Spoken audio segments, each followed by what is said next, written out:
Our next topic is user interface design. The user interface design is the front-end application view to which user interacts in order to use the software. So front end application to view the user. So user అనేవాడు సాఫ్ట్వేర్ని use చేసుకోవడానికి ఎలా interact అవుతున్నాడు, అదే design ఏమంటామంటే user interface అని అంటాం. For example ఇక్కడ చూడండి,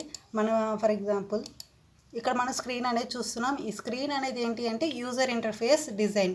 సో యూజర్ అనేవాడు కంప్యూటర్తో కానీ సాఫ్ట్వేర్తో కానీ కమ్యూనికేట్ అవ్వాలి అంటే this is the platform. So ఈ ప్లాట్ఫామ్ని ఎలా డిజైన్ చేయాలి, యూజర్ కన్వీనియంట్గా ఎలా యూజ్ చేయాలి అనేది, ఎలా డిజైన్ చేయాలనేది యూజర్ ఇంటర్ఫేస్ డిజైన్ అనేది చూపిస్తుంది. ఫర్ ఎగ్జాంపుల్ కంట్రోల్ ప్యానల్ అనేది తీసుకున్నాం. సో కంట్రోల్ ప్యానల్ అనేది ఒక సాఫ్ట్వేర్. సో ఇది మనకి యూజర్ అనేవాడు ఇంటరాక్ట్ అయ్యేది ఓన్లీ ఈ ఆప్షన్స్తో మాత్రమే ఇంటరాక్ట్ అవుతాడు. సో ఈ ఆప్షన్స్తో ఇంటరాక్ట్ అయ్యేటప్పుడు ఈ ఆప్షన్స్ని ఎలా డిజైన్ చేయాలి, యూజర్కి కన్వీనియంట్గా ఉండాలి. ప్రోగ్రామింగ్ లాంగ్వేజ్ అనేది తెలియాల్సిన అవసరం లేదు, కానీ యూజర్కి నార్మల్ లాంగ్వేజ్తో, నార్మల్ కంప్యూటర్ నాలెడ్జ్ లేని వాళ్ళు కూడా యాక్సెస్ చేసేటట్టు ఉండాలి. సో అలా సాఫ్ట్వేర్ని మనం యూజర్ ఇంటరాక్ట్ అవ్వడానికి డిజైన్ చేస్తాం. కాబట్టి ఈ టైప్ ఆఫ్ అప్లికేషన్ ఏమంటామంటే యూజర్ ఇంటర్ఫేస్ డిజైన్ అని చెప్పేసి అంటాం. సో దీంట్లో ఫాలో అవ్వాల్సిన స్టెప్స్ ఏంటి అనేది ఇది చెప్తుంది. యూజర్ ఇంటర్ఫేస్ డిజైన్ అనేది చెప్తుంది. The software becomes more popular if its user interface is attractive, simple to use, responsive in short time, clear to understand, consistent on all interface screens. So user interface అనేది ఏదైనా ఒక software design చేస్తున్నప్పుడు ఆ software అనేది popular అంటే, for example మనం ఏదైనా apps అనేది చూస్తాం ఫోన్లో, ఆ యాప్స్ అనేది కూడా మనకి కన్వీనియంట్గా, మనకి చూడంగానే అట్రాక్టివ్గా ఉంటేనే యూస్ చేస్తాం. అలాగే యూస్ చేయడానికి కూడా సింపుల్గా ఉండాలి, రెస్పాన్స్ అనేది షార్ట్ టైంలో రావాలి, క్లియర్గా అండర్స్టాండ్ అవ్వాలి, consistent on all interface screens అన్నీ కూడా మనకి ఈజీగా అర్థమయ్యేటట్టు ఉండాలి. సో అలా ఉన్నప్పుడు మాత్రమే ఆ యాప్ అనేది మనం ఈజీగా మన ఫోన్లో నుంచి యూస్ చేస్తాం, యూస్ చేయడానికి ప్రిఫర్ చేస్తాం. సో అలాగే ఒక సాఫ్ట్వేర్ అనేదాన్ని కూడా పాపులర్ అవ్వాలి అని అంటే ఈ 5 కండిషన్స్ అనేవి కంపల్సరీ ఉండాలి. అది యూజర్ ఇంటర్ఫేస్ సంబంధించి. There are 2 types of user interfaces, command line interface, graphical user interface. So GUI applications అని అంటున్నాం. సో కమాండ్ లైన్ ఇంటర్ఫేస్ అని అంటే మనకు తెలిసిందే, కమాండ్ ప్రాంప్ట్ ఓపెన్ చేసి కమాండ్స్ అనేది టైప్ చేసుకుంటూ ఉంటే సో దాన్ని కమాండ్ లైన్ ఇంటర్ఫేస్ అంటాం. సో దీంట్లో ఉన్న ప్రాబ్లం ఏంటి అంటే the user needs to remember the syntax of the command and it's use. So ప్రతి ఒక్క ఫంక్షనాలిటీకి కూడా ఉన్న కమాండ్ ఏంటి, దాని యూజ్ ఏంటి అనేది ప్రాపర్గా తెలిస్తేనే యూజర్ అనేవాడు కమాండ్ లైన్ ఇంటర్ఫేస్ అనేది యూజ్ చేసుకుంటాడు. So graphical user interface provide simple interactive interface to interact with the system. So interactive interface అన్నాం. సో మనం ఈజీగా చూడంగానే కూడా అర్థమైపోతుంది with animations, applications, buttons, grids అనేవి, ఐకాన్స్ అనేవి ఉంటాయి. సో వాటిని బేస్ చేసుకుని యూజర్కి కన్వీనియంట్గా ఉంటుంది కాబట్టి గ్రాఫికల్ ఇమేజెస్తో ఉంటుంది కాబట్టి దాన్ని గ్రాఫికల్ యూజర్ ఇంటర్ఫేస్ అని అంటాం.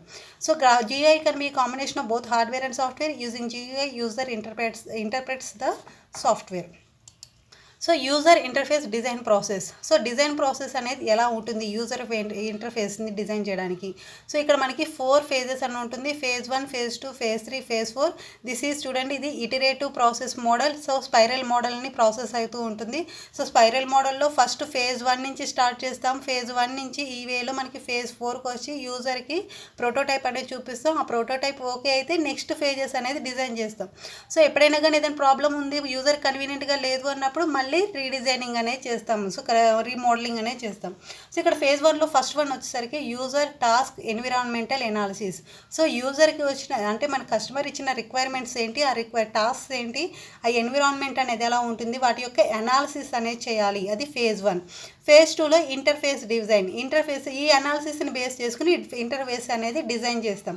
డిజైన్ చేసిన తర్వాత next phase 3 implementation. So just ఇది డిజైన్ చేసిన తర్వాత దాన్ని ఇంప్లిమెంటేషన్ అంటే ప్రోగ్రామేటికల్గా ఇంప్లిమెంట్ చేస్తాం, సాఫ్ట్వేర్ని ఇంప్లిమెంట్ చేస్తాం. phase 4లో ఇంటర్ఫేస్ వ్యాలిడేషన్. సో అది ప్రాపర్గా వర్క్ అవుతుందా లేదా అనేది ఇంటర్ఫేస్ వ్యాలిడేషన్లో అనేది చేస్తాం. సో ఇది ప్రాపర్గా వర్క్ అయితే టోటల్ సాఫ్ట్వేర్ని కస్టమర్కి రిలీజ్ చేస్తాం. ఒకవేళ అవ్వకపోతే మళ్ళీ phase 1కి వస్తాం. సో ఇది ఇటరేటివ్ మోడల్లో డిజైన్ ప్రాసెసింగ్ అనేది ఉంటుంది. So step by step steps ఏంటన్నా చూద్దాం.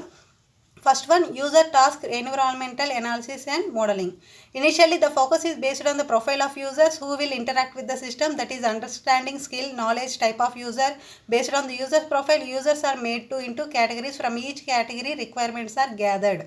So, first of all, user ki interface అంటే user will interact with the system. So కాబట్టి దాని అసలు యూజర్ అనేవాడు వాళ్ళ ప్రొఫైల్ ఏంటి అనేది ఫస్ట్ ఆఫ్ ఆల్ గ్యాదర్ చేయాల్సిన ఇన్ఫర్మేషన్. సో వాటిల్లో స్కిల్స్ ఏంటి, యూజర్ స్కిల్స్ ఏంటి, యూజర్ నాలెడ్జ్ ఏంటి, టైప్స్ ఆఫ్ యూజర్స్ అనేది డివైడ్ చేస్తాం. So based on user profile, users are made into categories. Different types of users అనేవాళ్ళు ఉంటారు. మన ప్రీవియస్ చాప్టర్స్లో చూసాం. ఫస్ట్ వన్స్ ఒకసారి చూడండి. దాంట్లో from each category requirements are gathered. So ఏ యూజర్కి ఏ టైప్ ఆఫ్ రిక్వైర్మెంట్స్ ఉంటాయి అనేది గ్యాదర్ చేసుకుంటాం.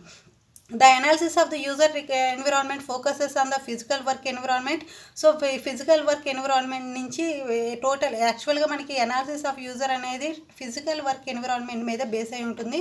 సో వాటిలో క్వశ్చన్స్ ఏముంటాయి అంటే, where will the interface will be located physically. So ఆ ఇంటర్ఫేస్ అనేది ఫిజికల్గా ఎక్కడ లొకేట్ అయి ఉంటుంది. Will the user be sitting, standing or performing other task unrelated to the interface. So A